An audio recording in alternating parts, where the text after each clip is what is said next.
Bonjour et bienvenue à la rencontre du lundi. Il y a dans la langue française un grand nombre d'expressions toutes faites, très imagées et qui viennent colorer notre langage. Or, parfois, on a tendance à oublier d'où elles viennent et que bon nombre d'entre elles ont pour origine la Bible.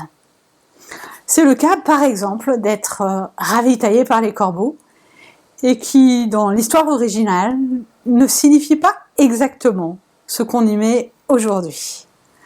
Découvrons ensemble ce sens proposé par le premier livre des rois au chapitre 17. Et je vous propose de découvrir les versets 1 à 6. Élie est un homme du village de Tishbé en Galaad. Il dit au roi Akab: par le Seigneur vivant, par le Dieu d'Israël que je sers, je l'affirme. Pendant plusieurs années, il n'y aura pas de rosée et pas de pluie, sauf si je le commande. Le Seigneur adresse sa parole à Élie.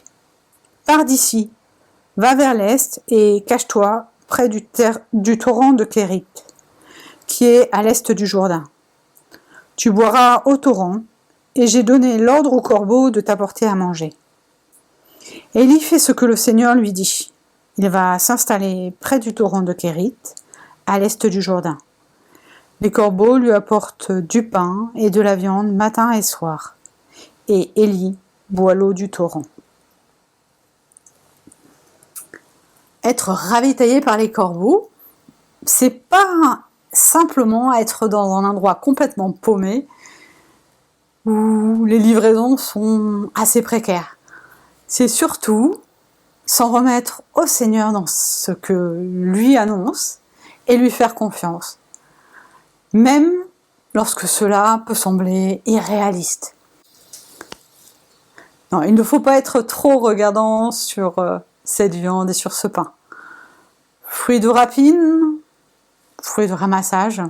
En tous les cas, le Seigneur tient sa promesse, celle de mettre Élie à l'abri de la colère d'Akab, le roi d'Israël, le temps que cette prophétie se réalise.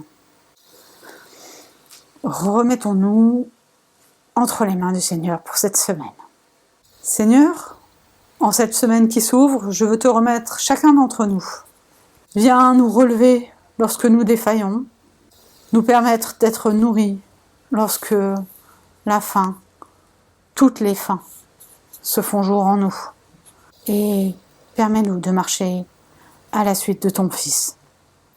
Avec les mots que celui-ci nous a enseignés, je veux te dire: Notre Père qui es aux cieux, que ton nom soit sanctifié, que ton règne vienne, que ta volonté soit faite sur la terre comme au ciel. Donne-nous aujourd'hui notre pain de ce jour.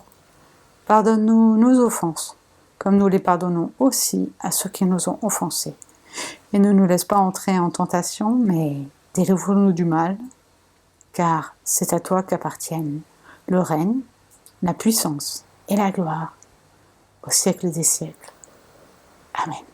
Le Seigneur vous garde et vous porte avec des corbeaux ou simplement en vous mettant sur le chemin de votre prochain. Très belle semaine à chacun. À bientôt.